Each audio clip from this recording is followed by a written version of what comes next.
que a lo largo de esta historia necesites detenerte un poco para respirar. Quizás te alejes de la pantalla para ver algo animado, para recuperar tu fe en la humanidad. Me gustaría decir que no conocía a los personajes de esta historia, que todo esto es ficción. Pero estaría mintiéndote, y esa no es la mejor manera de introducir mi historia. Así es.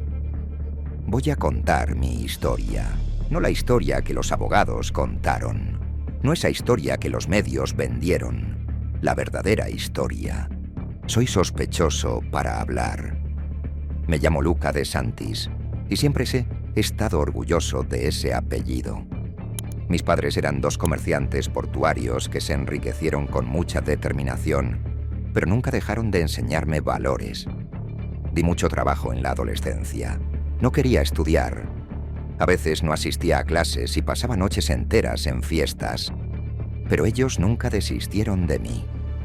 Llevar adelante este apellido siempre me ha dado orgullo. Espero un día poder limpiarlo. En cuanto a mis padres, tan desacreditados, solo queda decir que ambos desaparecieron con el disgusto que siguió. Pero mi historia, al menos la mejor parte, sucedió años después. Ya estaba más grande y parcialmente arrepentido de mi fase rebelde. Fue en la misma época en que me mudé a Lyon, en Francia, e inicialmente un regalo de mis padres, quienes pensaban que la distancia me daría perspectiva. Pero me gustó tanto la ciudad que decidí quedarme. Lyon era una ciudad extrañamente compleja. No era grande, pero tampoco pequeña. Lo bello y lo feo caminaban de la mano, pero sin vergüenza de lo que eran.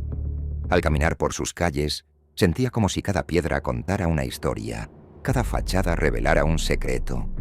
Las callejuelas de Vieux-Lyon, con sus estrechos pasajes y arcadas medievales, parecían murmurar historias que nunca comprendí completamente, mientras que la modernidad de las amplias plazas y edificios de vidrio, en el distrito de la Confluence, recordaban que el tiempo siempre encontraría su curso, que siempre estaría adelante en algún lugar desconocido. La ciudad tenía eso, la extraña habilidad de mostrar que las cosas avanzaban, incluso en la inercia. El río Saona corta la ciudad como una línea de vida, dividiendo, pero al mismo tiempo, conectando. En sus márgenes, las luces nocturnas crean reflejos dorados que bailan en la superficie del agua, un espectáculo que nunca pierde su encanto. Para mí, Lyon es un lugar donde el aire parece llevar una carga eléctrica, como si toda la ciudad estuviera a punto de revelar un misterio en cualquier momento. Es aquí, en este escenario, donde encontré refugio y, irónicamente, perdí lo que más importaba. Creo que este es el mejor momento para presentar a Elena. En algún momento de mi historia, ella recibirá mi apellido. Mientras recuerdo la sensación cuando pisé por primera vez Lyon, recuerdo la última vez que estuve allí, y todo era diferente. Siempre me pareció extraño, hasta aterrador, cómo las cosas cambian rápidamente. Amaba a las personas, el clima, amaba la creación, el desequilibrio, amaba los contrastes. Los mismos pájaros que cantaban bellamente ensuciaban la ciudad con detritos. No sé cuándo todo salió mal, quizás en la esencia de las cosas que podrían haber salido bien, tal vez en la ingenuidad. Lo que sucedió después cambió completamente mi vida. Cuando conocí a Elena, no estaba buscando a nadie. Tuve relaciones cortas, ninguna me fascinó por mucho tiempo. Todo era fugaz, como si las relaciones tuvieran un plazo. Pero Elena era diferente. La mayoría de las personas en Lyon tenían una motivación, una ambición que a veces escapaba. Todos parecían interesados en las cosas que podrían suceder, mientras se olvidaban de lo que estaba sucediendo. Pero Elena estaba anclada en el presente. No tenía prisa, no tenía ansiedad. Parecía que tenía todo el conocimiento del mundo y, justamente por eso, no se preocupaba por nada. Sabía ser feliz. Tal vez fue la primera y única persona verdaderamente feliz que conocí. Quería saber antes el motivo de tanta calma, de tanta felicidad. Pero fui sin saber a dónde. Me embarqué en las aguas tranquilas y, como te imaginas, el naufragio no tardó en ocurrir. Recuerdo que los primeros signos de que algo extraño estaba sucediendo con Elena fueron los ataques de ira, que ocurrirían a veces, pero era algo extraño e inusual. Generalmente, ella era la persona más tranquila del mundo. En otros momentos era dominada por una ira insaciable. Me quedaba ahí tratando de calmarla. Creo que fue fácil al principio porque no estaba tan involucrado. Elena aún era una amiga. Cuando empezamos a involucrarnos románticamente, todo cambió. Elena no estaba sola en el mundo. Nació ahí mismo. Conocía la ciudad como nadie. Vivió hasta los 12 en un pequeño pueblo muy cerca del centro de Lyon. Me dijo que era Saint-Cry algo. Nunca logré pronunciar el nombre. Era un lugar hermoso. Desde allí se podían ver los edificios de Lyon, los árboles sin grandes frutos, un poco de contaminación, pero nada parecido a los grandes centros franceses.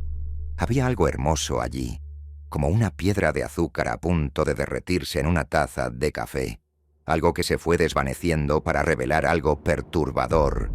Pero Elena fingía no ver eso. Sus padres hacían lo mismo. Si alguna vez tienes dudas sobre la belleza que estoy describiendo, mira una película francesa, principalmente una de Godard. Estoy casi seguro de que filmó en la calle de Elena.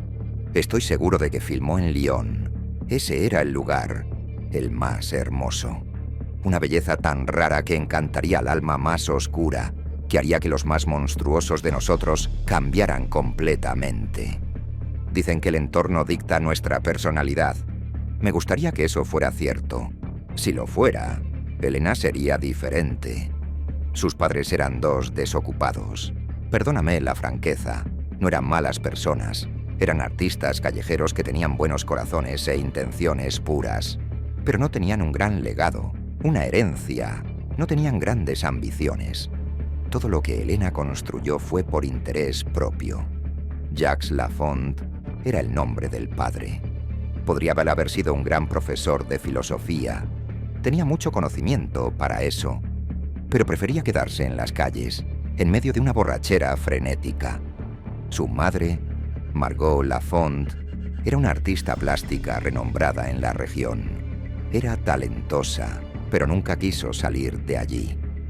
Desde pequeña, Elena vivió entre las hermosas calles de un lugar impronunciado y una crianza sin brillo. Dos intelectuales que preferían perderse en la esencia de lo bello, sin proveer gran sustancia y cuidado. No me sorprende que Elena se haya vuelto tan amargada después. Cuando visité a sus padres, percibí la trampa. Perdóname si mi historia no posee una gran cronología. Estoy revisitando mis pensamientos. ¿Sabes cuando estamos ante una atmósfera embriagadora, casi capaz de aturdir completamente nuestros sentidos? Entré en esa casa que parecía una jaula. Todo lo esencial estaba allí. Alimento para el cuerpo, para el alma, para el intelecto. Pero todo te invitaba a quedarte. Pájaros que nunca dejan el nido. Elena era una rareza, de verdad. Era hermosa, inteligente, era ambiciosa, aunque no aparentaba. Pronto me di cuenta de que Margot era intensa, el tipo de persona que habla mirando a los ojos, inclinando casi completamente el cuerpo hacia ti. Había algo seductor en esa mujer. Nunca lo admitiría. Pero había una tensión. La forma en que me miraba me afectaba de manera peculiar. Nunca supe exactamente sus intenciones, pero tenía un gran temor de quedarme solo con ella. No tenía miedo de lo que haría. Tenía miedo de lo que diría.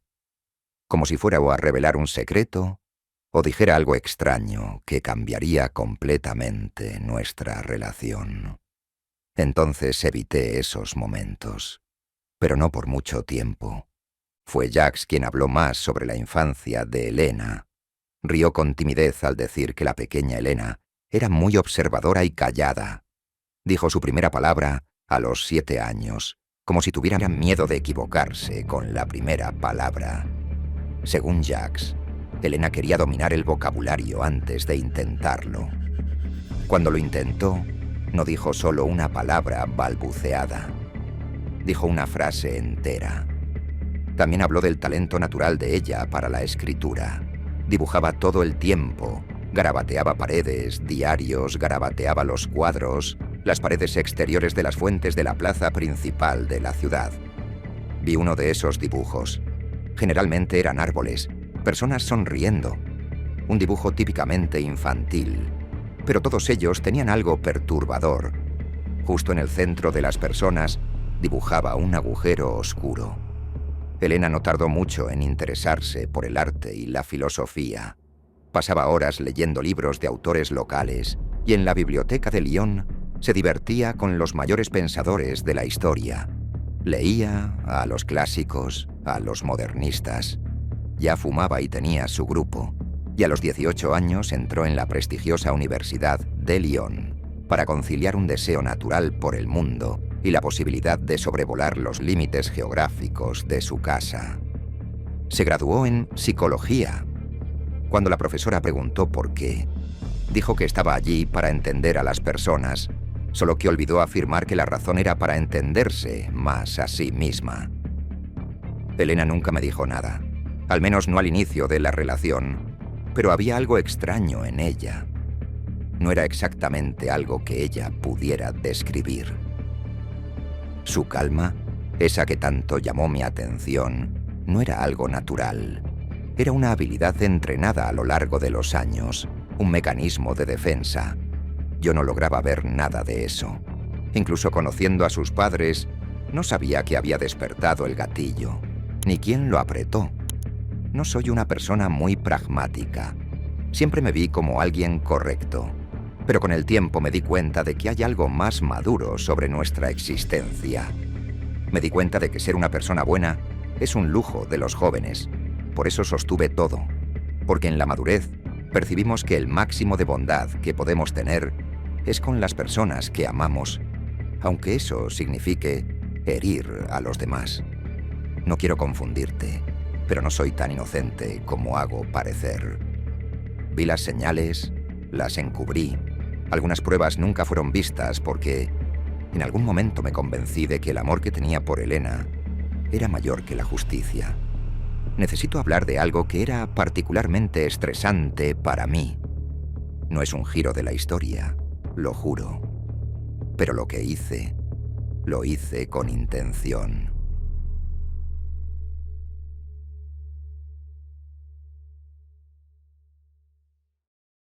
No soy ingenuo. Le pedí a Elena que fuera mi novia y lo hice de la forma más formal posible. Ni siquiera nos habíamos dado el primer beso. Todo era muy formal al principio. Salíamos como siempre, la mayoría de las veces con amigos. Ella acababa de graduarse y pasaba largas horas atendiendo a pacientes informales en los bares de la ciudad.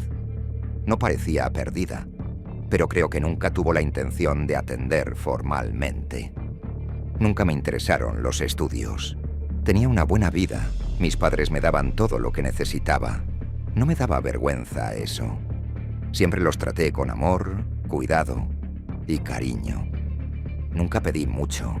Siempre luché por lo mío, pero sabía que tenía la red de protección que una fortuna podía ofrecer, y eso me daba libertad para explorar mis potencialidades. Era un lector ávido, un gran compañero. Tenían amistades por toda la ciudad.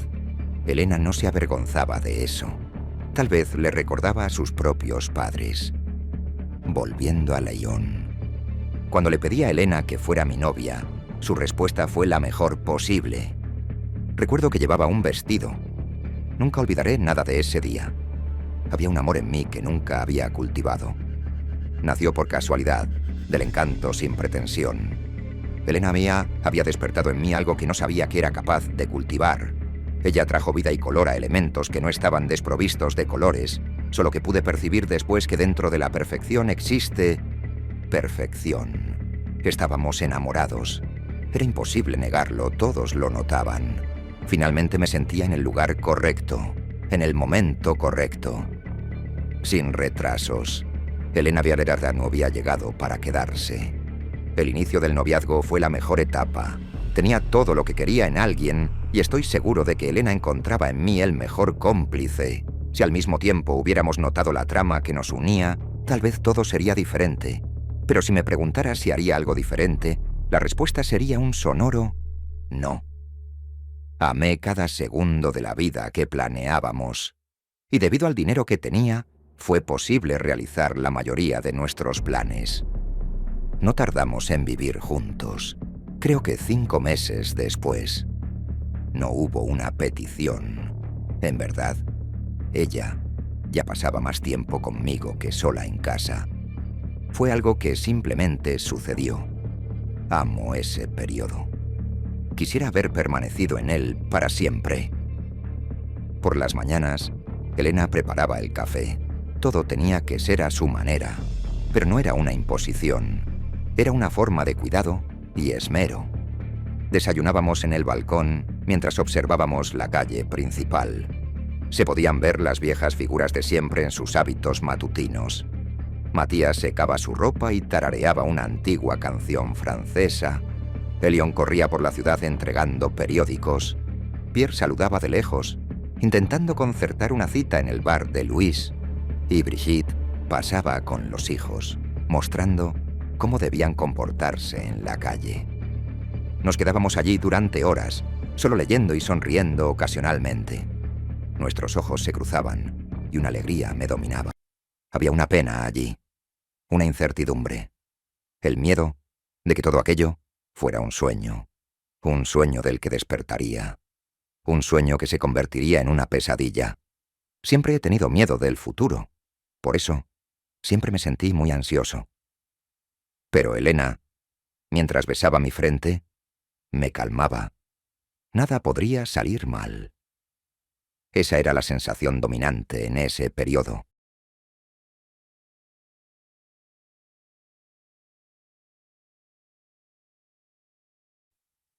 Si aún no ha quedado claro, había amor. Yo la amaba y ella me amaba. Nunca lo dudé. Necesité hablar del sentimiento involucrado para quizás justificar algunas acciones. Prometo que me entenderás dentro de poco. Necesito hablar de cuando todo empezó a desmoronarse. De alguna manera Elena ya no tenía el mismo ánimo. Empecé a notar ese segundo año de matrimonio. Es común que la pareja cambie de hábitos. Nos casamos con alguien que cambia. Tú también cambias. Intereses se extinguen, personalidades se expanden. Lo que tenía valor pasa a desvalorizarse. Pero no era eso. Elena ya no quería vivir. Se negaba a salir de la calma. Se negaba a ver a los amigos. Yo prácticamente pasaba todos los días en casa intentando sacarle una risa, pero sin éxito. Estaba mal, muy mal. Todo fue muy rápido. Cierto haberlo notado antes, pero temo que no fuera posible. Fue cuando decidí pedir la ayuda de Margot, algo de lo que me arrepiento hasta hoy. Llegó a nuestro apartamento, nuestro pequeño refugio, con mucho alboroto. Llegó con una maleta y dijo que se quedaría el tiempo que fuera necesario. Intentó de todo. Cantaba canciones que Elena solo escuchó en la infancia. Oía historias de su madre que le encantaba escuchar. Se enteró de que su padre no andaba bien de salud, pero no tuvo gran reacción. Parecía no importarle nada. Margot estaba casi a punto de rendirse. Pero tuvimos una conversación, una que lo cambió todo. El rumbo de esa conversación tal vez te tome por sorpresa. Necesito afirmar algo antes que nada, algo que ya sabes, pero tal vez sea importante reafirmar. No soy perfecto, y como humano que soy propenso a cometer errores. Ese fue el mayor de ellos. Estaba deprimido. Algo dentro de mí se estaba deteriorando. Nunca pensé en la muerte, porque la mayoría de las veces actuaba como si fuera invencible, pero el pensamiento dominaba mi mente. Quería morir, desaparecer por completo. Y tenía miedo del destino de Elena. Me sentía incapaz, responsable. Sentía que mi ausencia tal vez fuera su cura. Margot lo percibió en mí, me consoló. Cuando me di cuenta, ya estaba envuelto en sus brazos, ya sentía su aroma perfumado. Mientras estaba allí, el mundo se detuvo. Ella cantaba una antigua canción francesa. algo muy lejano a la infancia de su hija. Debo admitir que Margot era una mujer distinta, inteligentísima y muy cariñosa, pero siempre tomaba todo el aire del lugar para sí. Pero allí sentía una paz extraña. Finalmente, logré dormir. Cuando desperté, vi a Elena y a su madre. Tenían algo que confesarme, algo que no quería escuchar. Quería seguir soñando. La realidad era demasiado dura. Quien comenzó a hablar fue la madre. El tono era más serio que de costumbre. Parecía un sermón, pero era un secreto. Reveló que Elena, desde muy joven, tenía un hábito inusual. Ese hábito la ayudaba, como si la liberara de una prisión. Comenzó a encerrar pequeños pájaros en cajas metálicas. Luego inició un proceso más sofisticado, encerrando a los animales en hornos improvisados. No le interesaba el sufrimiento ajeno, así que la técnica no era tan importante. Solo quería alterar el estado natural de las cosas. Lo que estaba vivo pasaba a estar muerto. Eso la tranquilizaba. Los padres se dieron cuenta de esto y no hicieron mucho para evitarlo. Sabían que debían orientar a su hija para que nunca cruzara un límite humanamente degradante. Durante toda su adolescencia, Elena acortó la vida de varios animales, pero nunca le quitó la vida a una persona.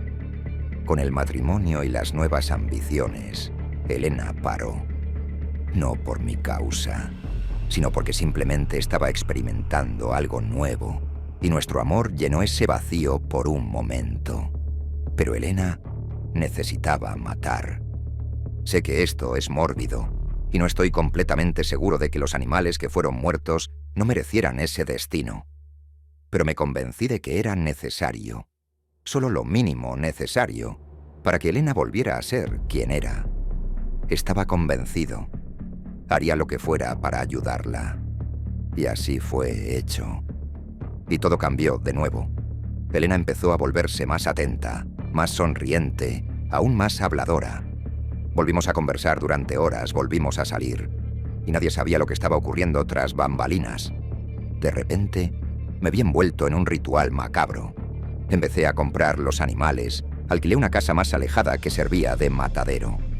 Elena Viaconom había encontrado un compañero, alguien que entendía sus necesidades y no huyó. Pero cuanto más animales mataba, más insaciable se volvía. Se hizo cada vez más difícil mantener el ritmo.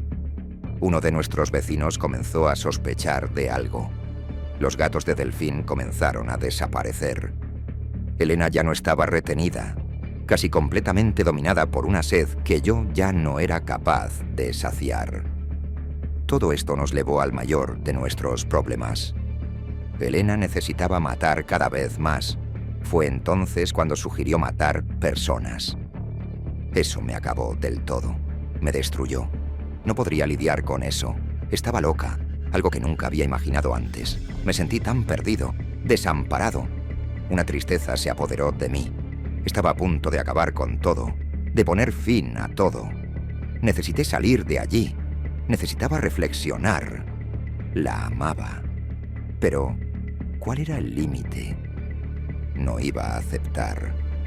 Y no lo acepté. Que quede claro que no acepté, aunque sabía de todo. ¿Qué habrían hecho ustedes? Cuando pienso en lo que pasó, me siento mal. No sé si las cosas habrían sido diferentes. No sé qué cambiaría. Hice lo que hice por amor, sin ninguna motivación personal.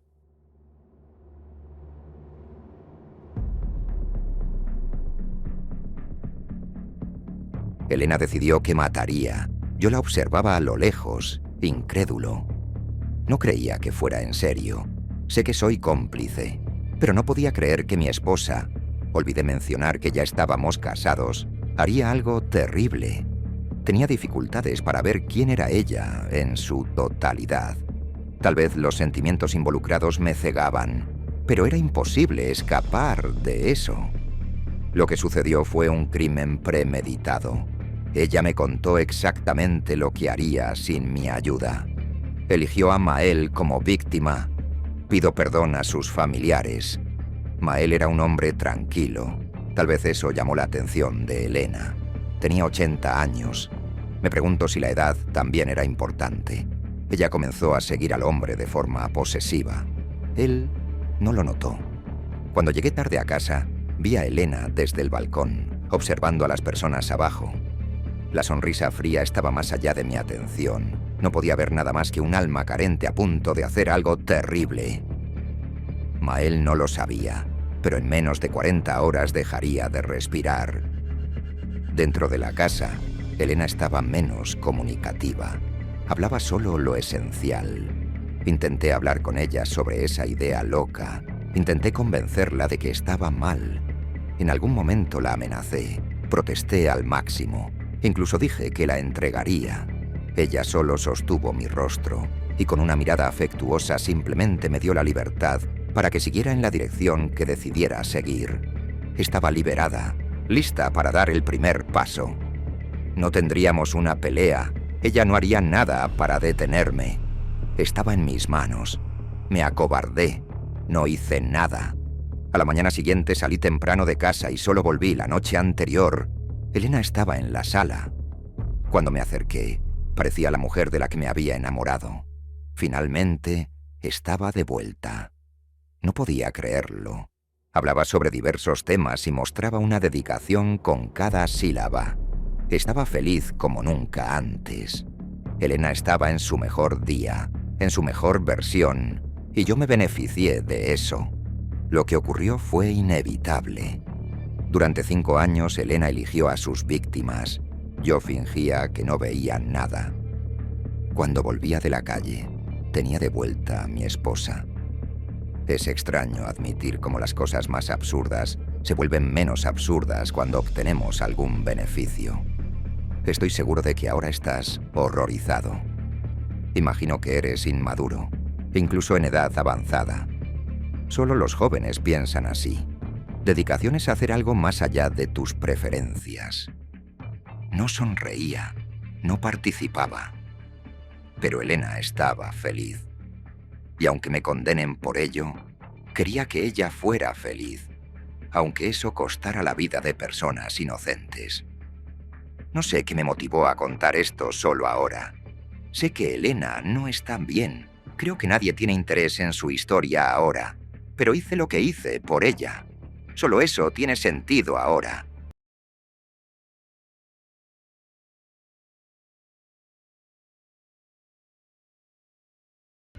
Los días que siguieron al último asesinato fueron diferentes. Algo en Elena cambió, y lo sentí casi de inmediato. Donde antes había una energía feroz, una determinación insaciable, ahora quedaba solo una sombra de la mujer que conocí.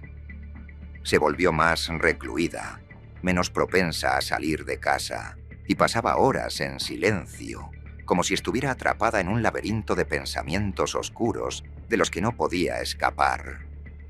La observaba con una mezcla de preocupación y desesperación. Sabía que algo estaba terriblemente mal. Las risas que antes llenaban nuestra casa ahora eran reemplazadas por un silencio aplastante. Elena, que antes se enorgullecía de su calma y control, parecía estar desmoronándose frente a mis ojos, y eso me asustaba más que cualquier otra cosa. Comenzó a enfermarse física y mentalmente. El brillo en sus ojos desapareció, y veía el dolor que intentaba ocultar. Pero incluso en su estado debilitado, Elena se negaba a hablar sobre lo que estaba sucediendo. Insistía en que todo estaba bien, que era solo una fase. Pero yo sabía que estaba mintiendo, tanto a mí como a sí misma. Intenté de todo. Me convencí de que podríamos encontrar una salida, de que aún había tiempo para revertir lo que fuera que estuviera consumiendo a Elena por dentro. Comencé a hacer planes, a pensar en cómo podríamos desaparecer, dejar Lyon atrás y empezar de nuevo en algún lugar donde nadie nos conociera. La animé a buscar ayuda, a abrirse conmigo. Pero nada de eso parecía funcionar. Elena se estaba hundiendo, y yo estaba perdiendo lo único que aún me mantenía en pie. Fue entonces cuando comencé a darme cuenta de que no había salida. No de la forma en que había imaginado. Quería protegerla, quería salvarla de sí misma.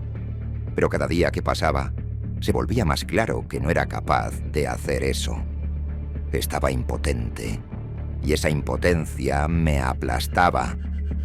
Pero lo que más me atormentaba era el hecho de que Elena, incluso en su debilidad, seguía intentando protegerme. Sabía que si las autoridades alguna vez sospechaban de algo, sería yo quien enfrentara las consecuencias. Y a pesar de todo, intentaba alejar esa posibilidad afirmando su propia culpa cada vez que mencionaba la posibilidad de entregarnos. Sabía que no podía dejar que eso sucediera. No podía permitir que Elena enfrentara sola las consecuencias de todo lo que habíamos hecho, especialmente ahora que estaba tan vulnerable. Fue en ese momento cuando la idea comenzó a formarse en mi mente. Una idea que en el fondo siempre supe que acabaría aceptando. La idea de entregarme comenzó como un susurro, algo que intentaba ignorar, pero que se negaba a desaparecer. Crecía dentro de mí cada día, ganando fuerza hasta que se volvió imposible de ignorar. Sabía que Elena se estaba desintegrando, que la culpa y el peso de nuestros crímenes la estaban destruyendo. Y en el fondo, también sabía que si continuábamos así, ambos seríamos tragados por ese abismo. Fue en una noche particularmente silenciosa cuando tomé mi decisión.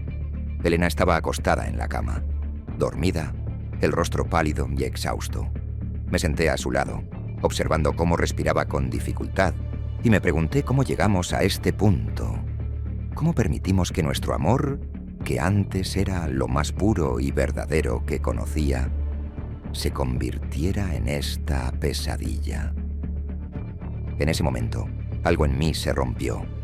La idea de perder a Elena, de verla desvanecerse hasta convertirse en una sombra de lo que alguna vez fue, era insoportable.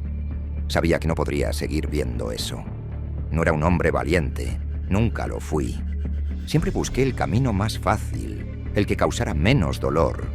Pero en ese momento supe que solo había una cosa que podía hacer para salvarla, aunque eso significara perderme para siempre. Necesitaba entregarme. La idea era aterradora, pero al mismo tiempo traía una extraña sensación de paz. Era como si finalmente hubiera encontrado una manera de redimirnos a los dos. Podría asumir la culpa por todo lo que hicimos. Podría confesar nuestros crímenes y enfrentar la justicia en nombre de Elena. Tal vez, si hacía eso, ella podría tener una oportunidad de empezar de nuevo, de curarse. Pasé esa noche despierto, planeando cada detalle. Sabía que tendría que ser cuidadoso, que necesitaría asegurarme de que Elena no supiera lo que estaba a punto de hacer. Si lo supiera, intentaría detenerme. Insistiría en que era ella quien debía pagar por lo que hicimos, pero no podía permitir eso. A la mañana siguiente, me desperté antes que ella, como siempre lo hacía, y preparé el café.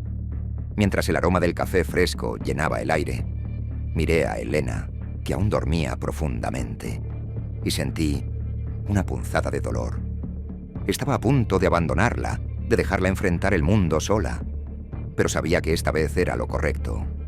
Le daría la oportunidad de vivir, aunque eso significara perder mi propia libertad. Cuando Elena finalmente se despertó, intenté actuar con normalidad. Hablamos de cosas triviales: el tiempo, el café, las flores que empezaban a florecer en el balcón. La observé mientras hablaba. Cada palabra parecía más preciosa porque sabía que pronto no las escucharía más. Sabía que sería la última mañana que pasaríamos juntos, al menos de esa manera. Elena no sospechó nada. Tal vez porque en los últimos días estaba tan inmersa en su propio dolor que no podía percibir lo que estaba sucediendo a su alrededor. O tal vez porque en el fondo sabía que tomaría esta decisión. De cualquier forma, sabía que estaba haciendo lo correcto, y eso me dio el coraje que necesitaba. Después del café, inventé alguna excusa para salir. Dije que necesitaba resolver algunas cosas en la ciudad, que volvería pronto. Ella simplemente asintió con una sonrisa débil y volvió a acostarse en el sofá. Mientras cerraba la puerta detrás de mí, una parte de mí quería volver, abrazarla y decirle que la amaba, que siempre la amaría. Pero sabía que si hacía eso, no tendría fuerzas para continuar. Y así, con el corazón pesado, dejé nuestra casa sabiendo que iba camino a la policía, sabiendo que estaba a punto de cambiar nuestras vidas para siempre. Caminé por las calles de Lyon con la mente absorta, casi desconectada del mundo a mi alrededor. Las piedras irregulares bajo mis pies, los edificios antiguos con sus fachadas desgastadas por el tiempo. Todo parecía distante, como si estuviera flotando en un sueño. El peso de la decisión que tomé, aunque abrumador, trajo una extraña sensación de alivio. Estaba a punto de hacer lo que debía haber hecho hace mucho tiempo: asumir la responsabilidad de todo, por mí y por Elena. La comisaría de policía estaba frente a mí, un edificio de apariencia severa que siempre me causó incomodidad. Mientras me acercaba, mi corazón se aceleró, pero obligué a mis pies a seguir caminando. Por más que quisiera huir, sabía que no había retorno. Elena dependía de mí ahora, y necesitaba ser lo suficientemente fuerte para protegerla, aunque eso significara sacrificar mi libertad. Entré al edificio sintiendo el aire pesado de formalidad y autoridad. Los policías iban y venían, indiferentes a mi presencia. Para ellos, solo era una persona más, un rostro sin importancia en medio de la rutina diaria. Pero sabía que pronto todo cambiaría. Respiré hondo, caminando hacia el mostrador de recepción, donde un oficial me observó con una expresión neutral.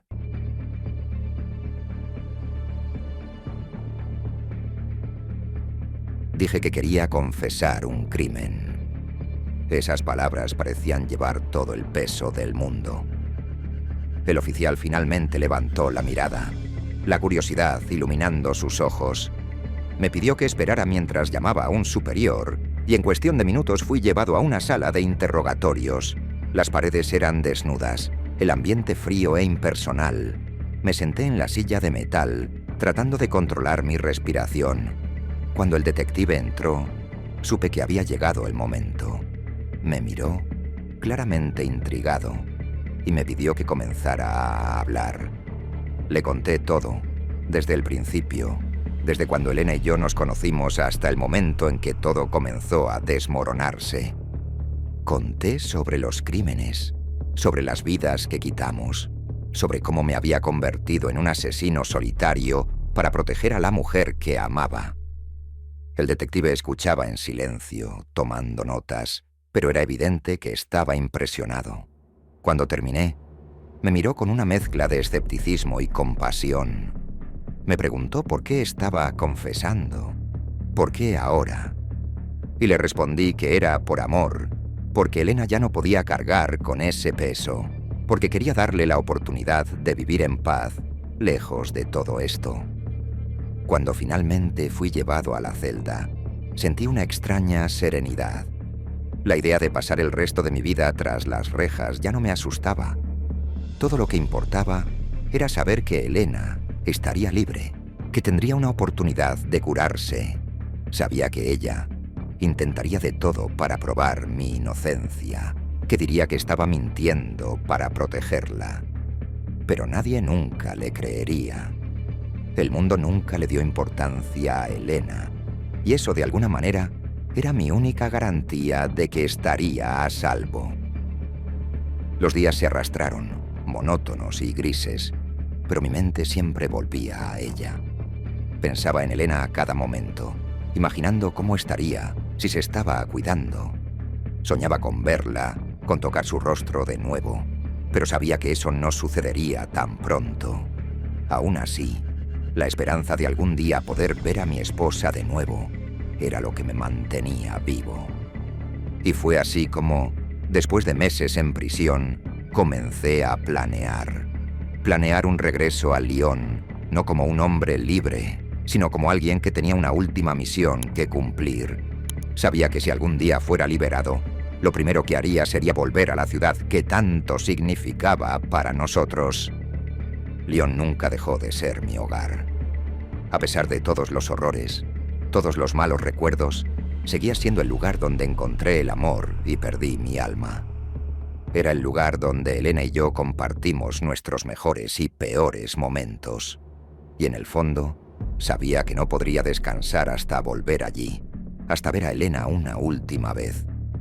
Me imaginaba caminando por las calles que tanto conocía, sintiendo la brisa del río Saona en el rostro, observando las luces doradas reflejándose en el agua. Me veía parando frente a nuestra antigua casa, esperando encontrar a Elena, tal vez más vieja, más frágil, pero aún la mujer de la que me enamoré.